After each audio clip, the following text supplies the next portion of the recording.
Alright guys, this is Brendan Sullivan. I'm doing a movie mashup today. 5 movies that I'm going to be reviewing because usually I do this if I don't have time to review every single one and make a video of every single one. And I definitely do not have a time to make a movie about every single one. There's no way I could do a video of that.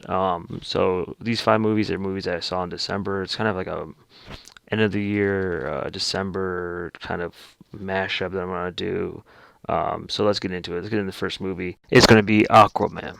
Alright, I'm generally surprised to say that I actually generally liked Aquaman. I would never say it's that great of a movie, especially because it's very campy.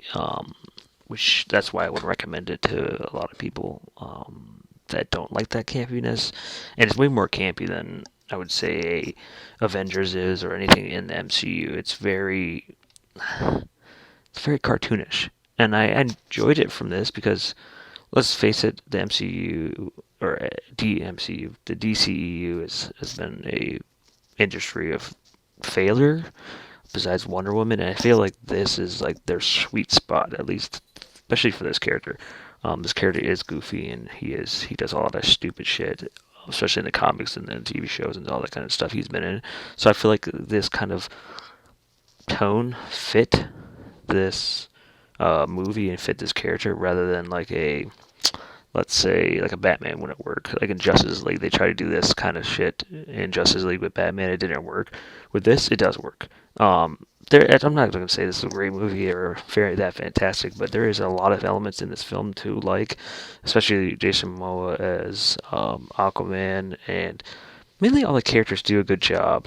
There are some characters that are kind of sidelined, and there's some actors that are kind of sidelined, but I think that overall, I highly enjoyed Aquaman especially from a character standpoint and an acting standpoint.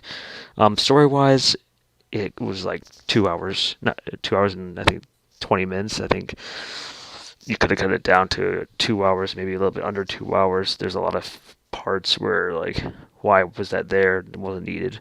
However, the story stayed consistent. It wasn't like we were jumping from one location to another. I had no idea what was going on, like a Justice League or like a um, not Suicide Squad. Suicide Squad was just screwed from the beginning, but BVS had some editing problems that this one took care of. And also James Wan direction, I think, is the best thing they could have done for this film. James Wan came on and has a lot of elements of goofiness that he can bring to the table, a lot of horror elements that he can bring to the table, and I think the combination worked perfectly fine and matched perfectly well. And I'm genuinely surprised how well I actually like this film. This film could have been a disaster, but honestly, this is probably the second best DCEU film, and probably the best DC anything since Wonder Woman. And it's not as good as Wonder Woman, so I would say I would give it a B, a solid B. I think it's about an 80%. It's not great. It's not bad. It's just good. It's a good film. So if you were kind of hesitant on seeing it, but you kind of do want to see it, I say to give it a shot. Go see it. I think it's definitely worth at least a one watch. All right, guys. All right, my second review today is going to be Bumblebee, which I'm genuinely surprised that this film actually turned out to be good. I mean, nothing about the trailers really wowed me at all. Nothing about any of it really wowed me, and even the film doesn't wow me.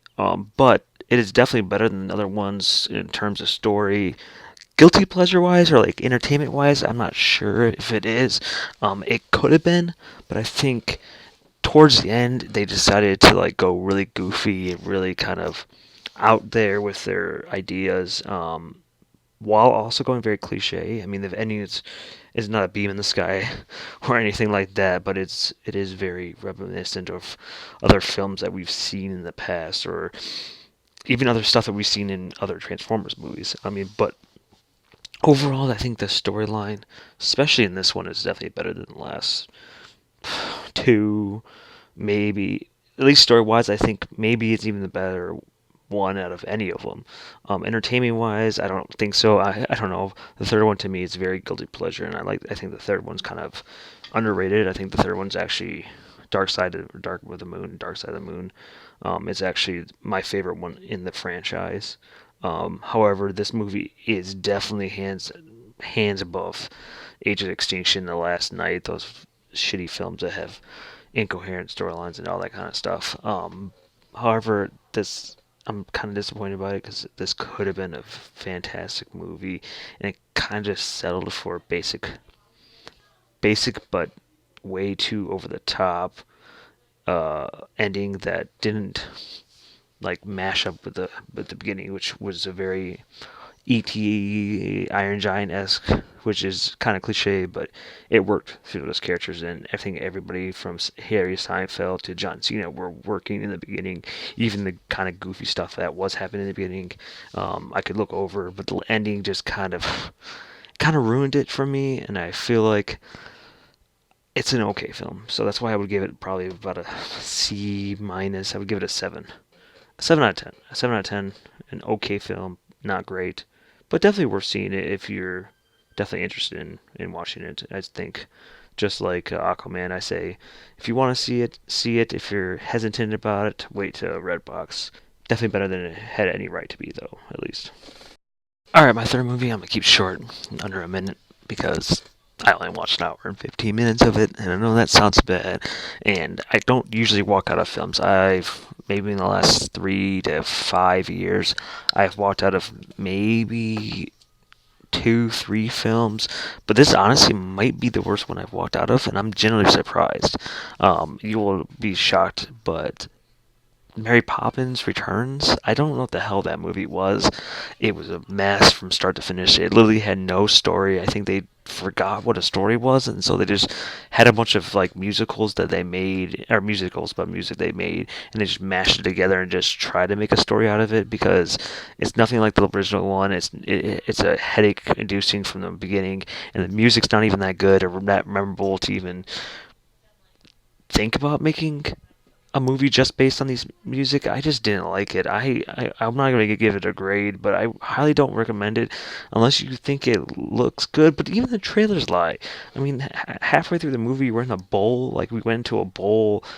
It just dives into this stupid ass territory, and I'm sad to say that because I generally like. I'm not nostalgic for the original Mary Poppins, but I generally like the original Mary Poppins, and this just kind of ruins it. And this, I understand why the original writer didn't want Disney to ever touch this property again. This was a disaster. I'm telling you. I'm genuinely surprised. Alright, guys, this is actually my fourth and last one. I was going to do five, but I'm thinking about making an actual big review on Beale Street, or actually, I might even think, because I know it's going to get an Oscar, so I'm going to say Beale Street could talk for a later time, maybe an Oscar movie review.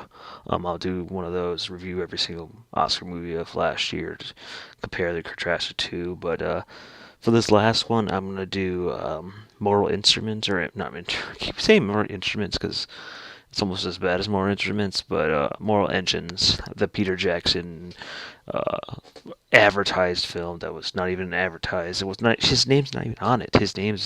He has a writing credit. I don't even think he produces the damn thing. He might produce the damn thing, but he has no major say in it. He has a writing credit for some other person with some other guy. No, two other people. He has him and the writing credit, which is manipulative from the beginning, which is very distraughting from the beginning. When I went into this film, I was already kind of angry about that. Like, I hate when films are like, oh, it's a Christopher Nolan film, but he only produced it, or he only wrote part of it, which is very interesting because this movie sucks. Like, if you took the three basic elements of, let's say, shit, young adult films, and you threw it into one movie, this would be it. It's not even a young adult movie either. They're like 30 or 20 or whatever they are. They're not young adults. They're clearly adults in the film. Or they look clearly adults in the film. But basically, the whole dialogue's exposition. There's a lot of cliches.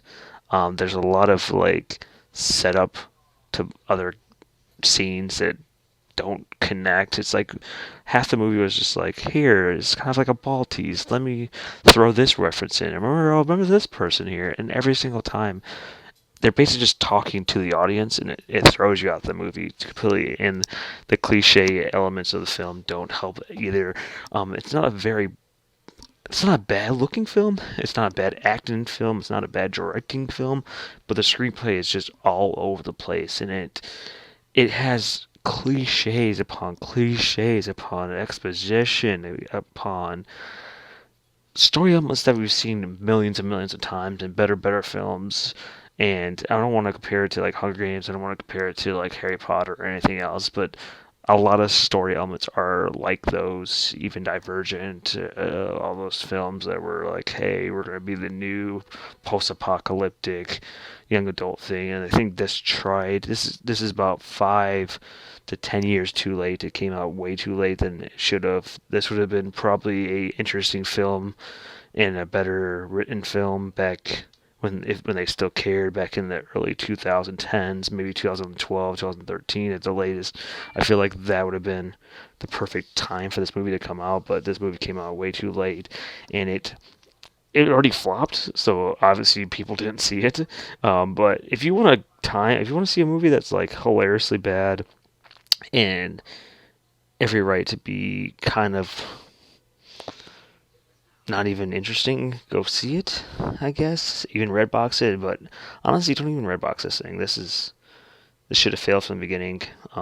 Has an interesting premise ruined by terrible storytelling. So overall, I give it a 5. Like, it's not terrible, but it's not good. It's just a bad film. An E, which sounds like a really really terrible film, but it has some elements where like, okay, I can go out of this film knowing that I'm not gonna hate myself when I watch it. So that was my last review of today. I hope you guys enjoyed it. Hope you guys like and subscribe to my channel. I'm trying to get subscribers as much as I can, trying to get new content out. I'm doing my next video is going to be a top 10. I have to do a top 10. I have to do top worst films of the year. I got to do those.